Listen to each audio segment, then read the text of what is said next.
Sometimes I find it strange how From tells us so much every episode without telling us anything at all. Now that we have only 2 seasons left and just a lot of clues and information waiting to be connected into a pattern, every floating theory on the internet somehow seems to be making sense. This show has to stop confusing us with 100 popping questions after each big reveal. Having said that, the second episode of From Season 4 was nothing short of heartbreaking and cruel, especially with how Julie, Ethan, and Tabitha found out about Jim's death. Even if we do not get any big reveals this time, we do get more than enough hints about the next quest that most of the main characters in From are going to embark on. So without wasting another moment, let's discuss what could happen in the upcoming episode of From Season 4.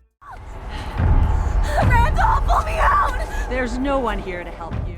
Julie will keep pushing her story walking abilities. Julie has been going through a lot since the music box monster possessed her and sent her into a traumatizing coma. Being in constant survival mode and suffering one blow after another truly breaks a person, but seeing her father's body mutilated and hanging in the barn like that really pushed her to the edge. We see her reach out to Randall and help her with a trip to the ruins to try and alter the narrative of Jim's death. As she walks in through the arches, Julie immediately falls on the ground in a seizure-like state as she is teleported to one of the many chapters within the township time loops. Even if Randall is initially hesitant, he lets Julie enter her trance-like state that allows her to story walk. As she ends up in a forest, during the night she notices the creatures walking towards the overturned RV and sees Donna, Boyd, and Jim escaping in a van. Of course, she calls out to her dad, but we don't see him reacting much to anything. But before Julie can warn Jim, one of the creatures gets hold of her. Luckily, Randall pulls her out just when the creature was about to kill Julie. Now, it seems like Julie cannot choose the chapter she travels to as the story walker, so maybe that is something she needs to figure out. It is a possibility that in the upcoming episode we might see Julie carry on with this painful process, but she will not make much progress if she does not figure how to choose the timeline she wants to travel back to. There's also the fact that everyone, including the creatures, can see her as she story walks, so I wonder if they can actually harm her while her mind is story walking. If that really is the case, Julie would need to be more careful from now on.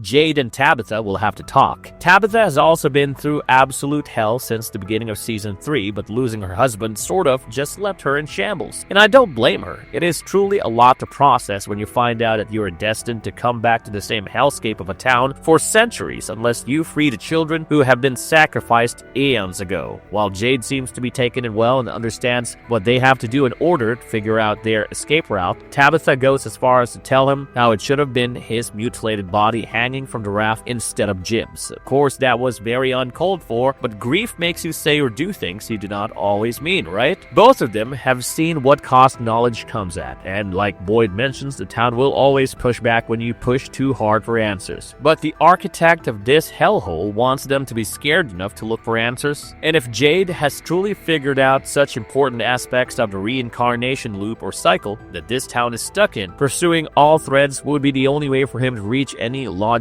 conclusion. So even if Tabitha wants to avoid going digging through the past at some point, she has to relay with Jade and figure out an escape plot, because from what it seems at this point, only these two can free the Ankoe children and break down the town's horrifying loop. However, in the trailer for episode 3, we see Tabitha trying to go through the bottle tree and find a way out from the lighthouse before being stopped by Henry. This pretty much means that before she will come to her senses, Tabitha will do something rash that could put someone in harm's way. We also see the boy in white appear to warn her about time running out, so maybe that will snap Tabitha to the right path.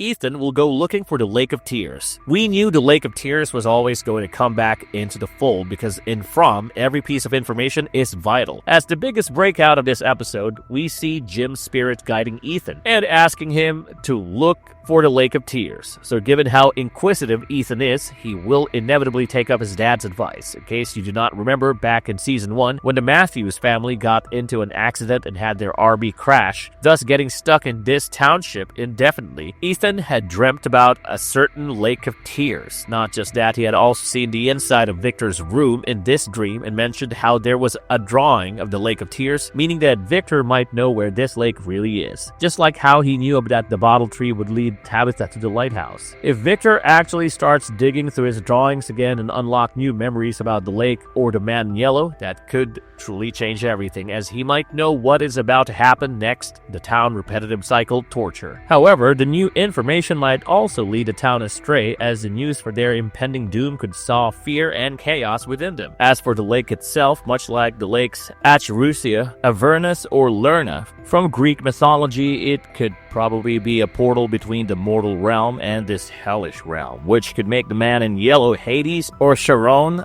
as he could be represented as the spider from the ceiling in the dream that Ethan sees, and finding it will most likely help the residents escape this cyclical life, which is further represented by the drawing of the circular globe in Ethan's dream. Of course, with a man in yellow roaming around, finding that lake would be anything but a cakewalk, but one thing is for sure, the Lake of Tears will be a location that we have known in the past, because if you remember when Elgin first came to town, he asked Fatima if there was a lake somewhere in town, as he saw it in his dream. Fatima took him to the Brundles in return, so maybe that could lead to the Lake of Tears, or maybe it is the lake that Jim and Kenny found near the settlement. Who knows?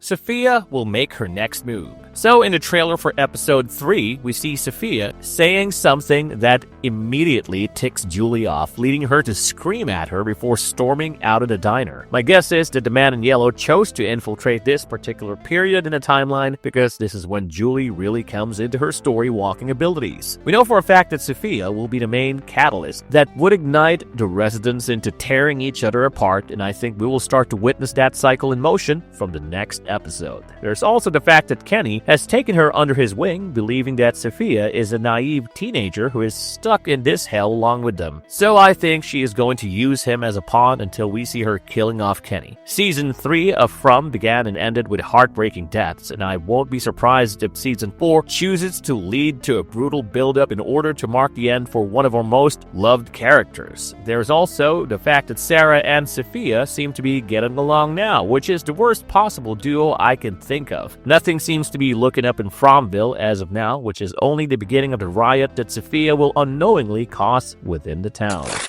Costa might become the next scapegoat. Honestly, I have not met even one From enthusiast who has anything nice to say about Costa, and after what she did in episode 2, I'm not sure she will ever get to be anyone's favorite. The town is clearly getting to her, as it does to almost everyone who first comes in, but the one thing about Costa is that weird moral high ground she is in. Even after leading to the death of an innocent resident, albeit it was accidental, she seemed to believe that maybe the townspeople did something equally horrifying to deserve such a fate, unlike her, who is a good person, undeserving of such a horror. Not just that, when she saw Ethan walking into the woods, Costa did not even think about stopping to help him, and given her rashness, she could just as easily put Christy or others in danger. It was actually good that Boyd put her in handcuffs in order to speak some sense into her, and I can't wait for the town to humble her down, just like it did with Randall. Even then, we cannot ignore the fact that Costa is on edge, meaning she is like a ticking time bomb waiting to go off. In the trailer for the next episode, we see Boyd giving her an example of Abby and how he could not save her. So going by that, it is possible that Costa is too in on her head to listen to anyone at all. If she continues to keep going off like this, Boyd would have no other option other than restraining her till she has accepted the fact that this is her life now. I also read a theory somewhere that claimed how Sophia would use Costa's volatile state to her own benefit and lead her to believe that the only way out of this hellhole was by killing everyone, thus waking them up from a living nightmare, just like how Abby believed. In contrast to that, I also saw another theory stating that Abby would be influenced into embracing immortality and choosing to become one of the creatures. And that will be it for our prediction on the 3rd episode of From Season 4. How about you guys? What are your thoughts and theories about what would possibly happen as the season progresses? Let us know your thoughts in the comments down below. As always, hit that like, share, and subscribe button. A subscription is the best way to be updated on all our latest From content. This is John of Marvelous Videos,